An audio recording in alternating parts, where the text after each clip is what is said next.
Hi, this is Peter Csathy of Creative Media. I'm happy to be working with Digital Hollywood to bring you a series of virtual roundtable events leading up to its AI Summer Summit in July.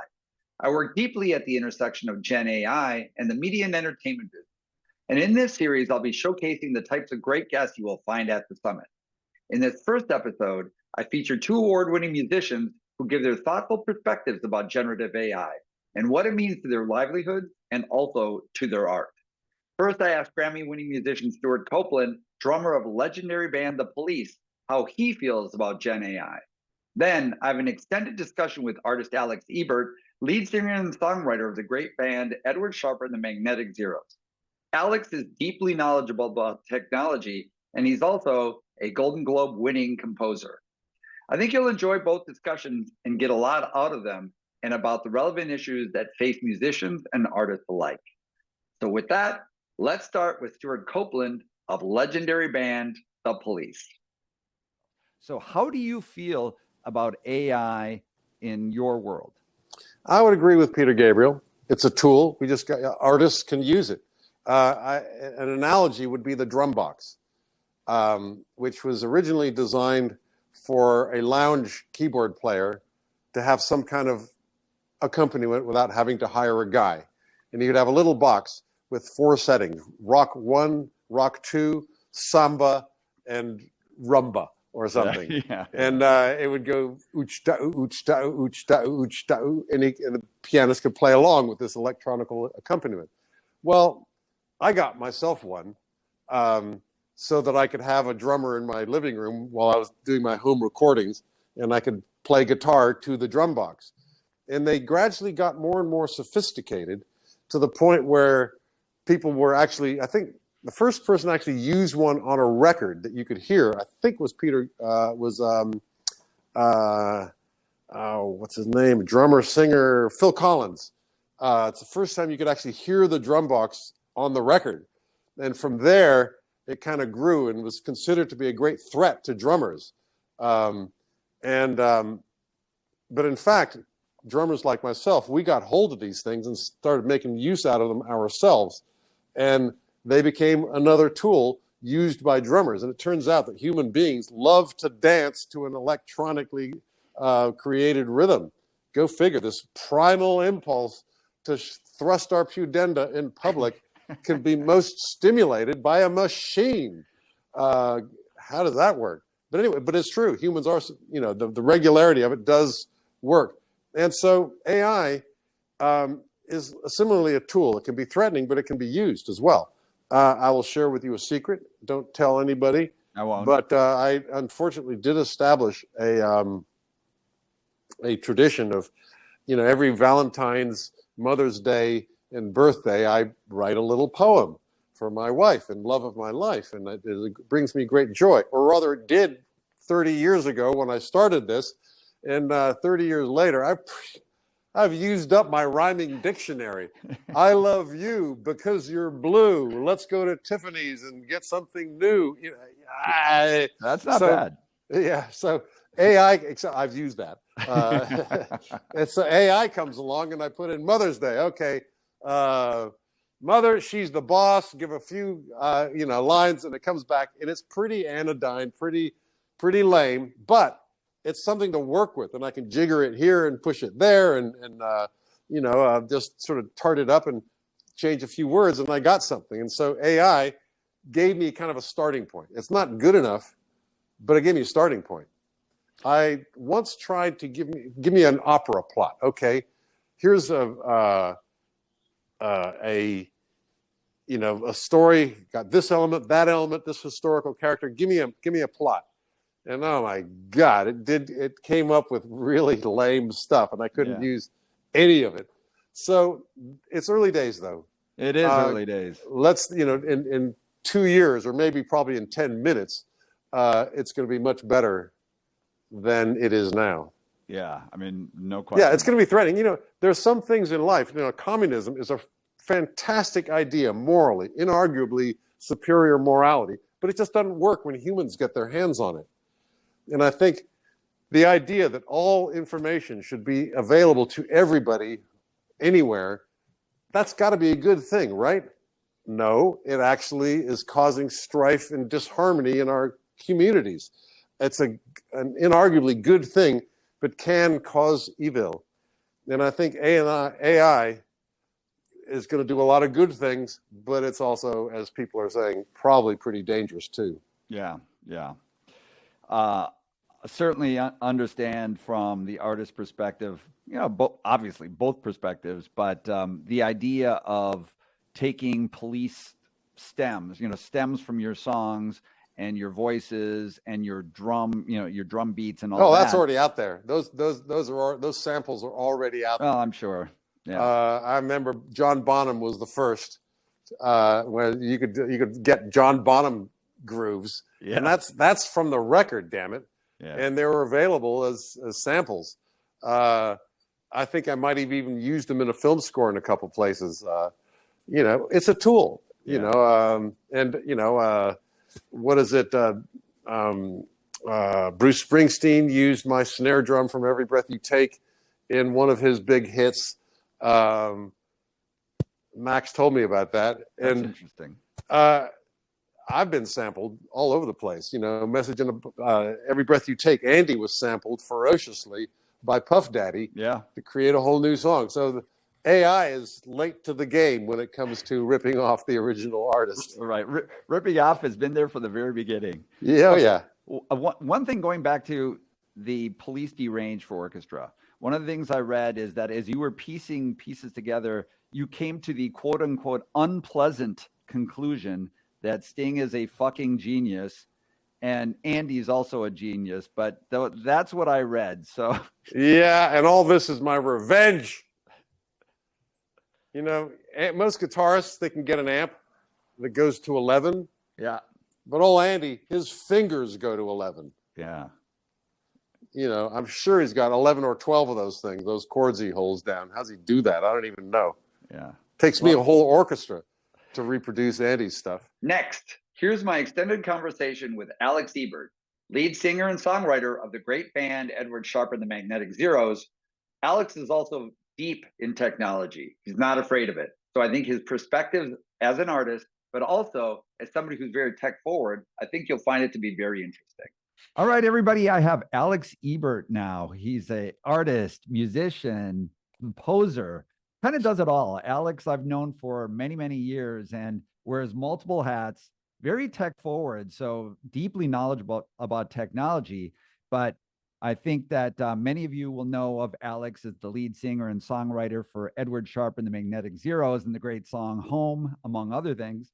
And then successful solo artist, also composer in Hollywood. And so, Alex, you and I spoke about generative AI soon after ChatGPT was launched. I think it was a couple months into it. Yeah. Now we're about a year and a half into it. And so I want to get right to it. And just as an artist, and you're a very thoughtful guy, so that's why I invited you to be part of this. What are your general thoughts as a musician, as an artist, about generative AI? Well, I mean, it depends what order of magnitude I'm looking at the situation. If I'm looking at it through a personal lens, there's some exciting aspects experientially for me as an artist, just in terms of working with new technology is exciting. I mean, it is exciting always to play with a new toy. And then one order of magnitude out, when I think about like career, as opposed to just the experience of being an artist and having fun. Yeah. I think about, the picture gets bleak, actually. Even in the most rosy lens, through the most rosy lens, the future of the artist, thinking about it in the context of technology, of course, there's always going to be a sort of antithetical niche. So you'll have artists that are like, I am 100% organic. I live outside of the technological paradigm. That is now my asymmetrical allure. You come to me because I'm special now. This is special to experience something organic. And there will be organic festivals or digital free festivals, and so on. And that'll be its own, niche experience to get away from things. Digital detox, the festival. Do you know what I mean? Yeah.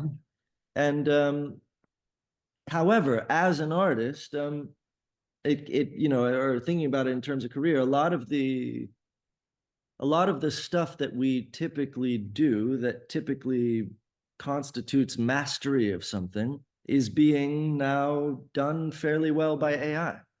Mastering, for example, is a great example. AI mastering is, it's not exactly what you want, but it's fit for radio as soon as it goes through the AI algorithms. And now mastering engineers no longer need to exist, and so on.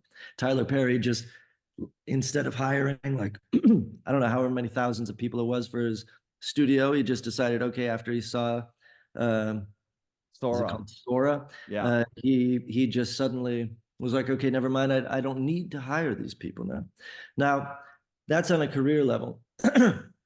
There is a level where it's exciting when you zoom out 1 degree further and you see the sort of historical perspective of music, let's say, or art in general. But let's just say music. You have beating on rocks and drums for a long time, and you get some flutes, and then eventually you end up with a well-tempered clavier, and you end up with some harmonics that are more interesting, and you have symphonies being composed and so on. But after that mark, symphonies, operas, it sort of just hangs out for a really long time. And then you get the sort of pop format, electrification of music, and that's gone on for a long time until you get the digitization of music, and you get sort of synthetic sounds and whatnot. But for the most part, I feel like if we're looking at it historically, I always thought about this as an artist. Okay, the Beatles, the Kinks, the Rolling Stones.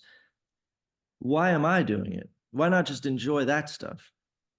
Why, and especially, why is like a pure rock and roll band doing it? Well, they're doing it for themselves, and it's fun to be part of this lineage of music and so on. But is it historically different?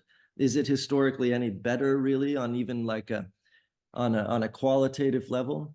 I don't know that, I don't know that you can argue yes or no, but it's definitely not like a sea change in terms of musical discovery. And then all of a sudden now we have this amazing opportunity where historically it was about the instrument and the potential of an instrument, and the creator unlocked the potential. We were there to use the instrument as a tool. It contained all this potential. We were there to investigate and unlock it, to mine it for its potential. And now with AI, like I've been working on a project where you put on an EEG machine on your mind, on your brain, and it reads the waves and translates them directly to sound. So the AI is mining the brain. The mind is now the instrument. And certainly the relationship gets reversed, where it's a process almost of self-discovery when you're wearing this EEG machine and you're trying to sort of extract the thoughts directly into sound, and the computer's doing it for you, and it's using your mind as an instrument. So I think that there are horizons on that level that can be like big paradigm shifts that could be fascinating on a historical perspective. I don't think the experience of being an artist is going to necessarily be enhanced by that, but I think the experience of being a human and experiencing life and technological development and how humanity fits into that is going to be very, very interesting and undeniably compelling. So I have mixed emotions about it. So how do you feel, by the way, that's fascinating, the project you're working on about thinking as a musician, thinking about sounds, and then actually having music created by your mind. Talk about democratizing, where anybody can use that. Now that's very interesting. Yeah. But from just an art perspective, and you and I've talked about this before, do you believe that generative AI so just operating on its own, can create something that is wholly original? Well, I don't know about the notion of originality, but I do know about the phenomenon of experiencing something as if it's new. Having an aha, having a moment of awe. I do think that AI, generative AI, left on its own without any human input, would of course generate things, and even just witnessing the process of its generation would generate things that would throw us into states of awe and would feel distinctly novel. Interesting. Yeah. And then just for your own impact, again, we talked about this a while ago, and this was soon after ChatGPT. And you were talking at the time about some of your composing work and that you were just getting very proficient in that work. And then here comes generative AI that's starting to, the way I had understood it, almost like encroaching that world. Oh yeah. And so have you had impact on your own, just your livelihood, your profession, and other artists that you know, have they had any impacts? Positive or negative? Yeah. I think it's so early days, it's hard to perceive the impact.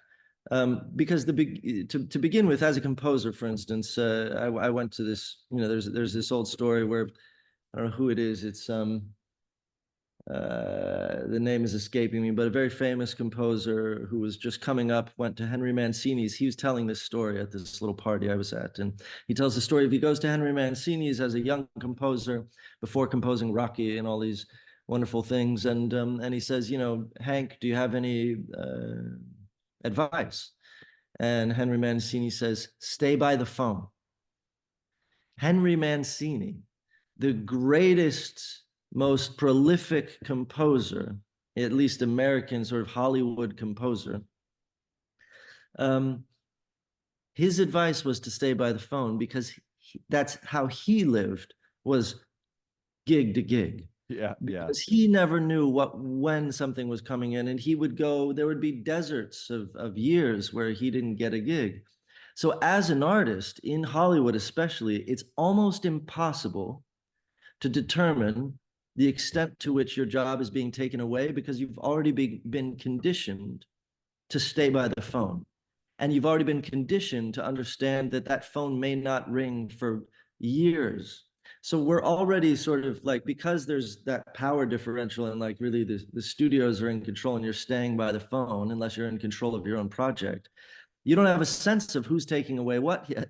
Yeah. So, it's very much the actor's life and the composer's life to just be like, God, I guess I'm in a slump right now in terms of my, but the extent to which, like I've played around with some of these AI generative models, which can, you type in a few moods and it spits out a score, soundtrack, and it's not horrendous. It's not bad, and it's only going to get better. And so when you have artists and movie makers with low budgets, and they're thinking about how to spend their budget properly, and then they're like, you know what? This AI generating shit, I'll just hire someone for a fraction of the cost to just go through, prompt this shit out, and spit out a score. And I absolutely know that we're going to experience that. And I think the hubris of a lot of the sort of like pro AI, especially on the musical side, but also in movies, but especially musical side, I saw, some folks I won't mention necessarily, but they're sort of industry commentators, like known for that.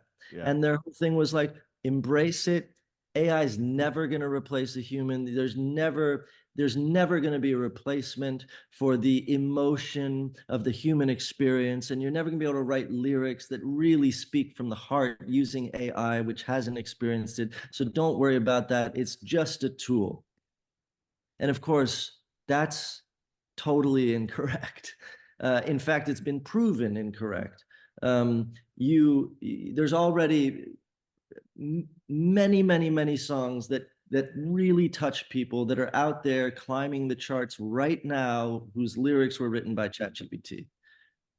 And that's a fact. And that's why you said, when you said, can it be original? I don't know if it can actually be objectively original, but what I do know is that the subjective experience of it can feel like you're experiencing a moment of awe that is on par with whatever, the Grand Canyon, your first child's birth. I mean, you can experience these things because everything is combinatorial, and of course it's going to end up hitting something that unlocks a moment for you. Yeah. Well Yeah. said. Very interesting. And then I want to just kind of close it on this. With what Grimes has done with Elf Tech, and where she has made essentially, as I understand it, her voice and musical stems. So kind of building blocks of songs and given them up through her platform, her generative AI platform, Elf Tech, made it available to anyone to create on that platform. And her only condition is that if a song becomes successful, and I don't know what the level of the threshold of success is, but nonetheless, if a song becomes successful, then whoever created it using that platform shares in the royalties that are generated from that. Yeah. How do you feel about that? Do you see that as a real opportunity for musicians such as yourself? Or do you see that as an aberration? That's an experiment that's interesting, but likely not likely to yield anything like a new business model or anything like that. I think it's a new business model. I think that someone was like saying, isn't it awful that these porn stars are being their likeness is being taken and turned into AI without their consent, and so they're not making money on their own image, sexual image. And of course, the response to that is that the porn stars should do exactly what Grimes is doing and be like, okay, guess what? I never actually have to have sex again, do I? All I have to do is have an AI generated image of my body going around doing these various acts with, and it can be crowdsourced. There is a way to turn the, and I'm using the porn example just because it's an interesting example, but and there's so much at stake there. But in terms of music, and by the way, one more thing about that milieu is that interesting, that genre or porn has been very tech forward from the very beginning. Yeah. And of course, everyone thinks, that some of the first applications of all our VR and whatever experience are going to be driven in part by the what does Freud like to call it? Libido. So anyway, so we have this this ability to almost make carbon copies of ourselves that can go out there and sort of march upon the world as our abstracted virtual envoy, and let us just collect a bunch of passive income where we don't actually need to be generative ourselves. Our various bits and bobs are being generated and combined and so on. So I think that, but beyond that, it's important in this context of a possible unionization, I guess, for lack of a better word. It could look any which way, but a unionization or a power reversal where the artists say, okay, yes, all of the models are being trained on our art, and that strips the power from us. And so suddenly now we're lobbying the AI companies to properly compensate us and or give us credit or whatever. But there's the other way, which is to simply say, okay, we're going to band together as artists then and present some sort of artist-friendly models, the exact same basic thing, except where we're stipulating the conditions under which the user engages with our content. And maybe the user doesn't necessarily have to pay, but all of our content is not watermarked, but there's metadata that tracks along with every single piece of content that our models train upon, so that the metadata is retained in any one of those iterative stages of training. And thereby, then we, based on the money that the general platform is making and valued at, then we do a profit participation split according to the percentages that each artist can claim in terms of the pool of art that the model has been trained on. You see what I'm saying? There's a way to. I mean, it's kind of akin to the way that Spotify or some of the royalty schemes are, where at least conceptually the people get paid by the number of streams, and so that's all tracked. It's all tracked in a similar kind of way. I think it's that's a market share. Yeah, it's you a market get share. a market share of in this case like a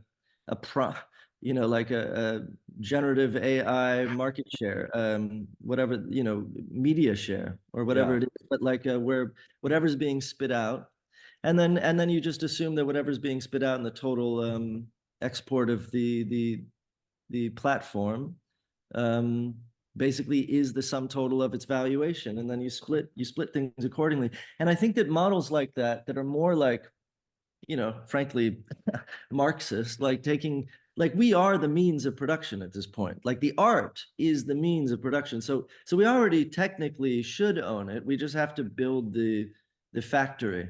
And I think that that's good. That said, coming back again to like, yes, on a business level, that makes sense. And I think there's some interesting power there. But as an artist, the experience of creating, it doesn't do anything for that. In fact, it sort of robs you of the compulsion toward that, because it becomes all about, I mean, I typically hate when my manager is like, you do a song and then it's like, all right, great, get me the instrumental, the stems, the vocal, and you're just like, what that's for, but it's not fun to go sit there and print the stems and then hand them out and see what other people do with them. It's like, it's interesting. You're selling a raw material that can be manipulated in any way, and I guess that's cool, but as an artist, it doesn't feel satisfying. Yeah, no, I can imagine.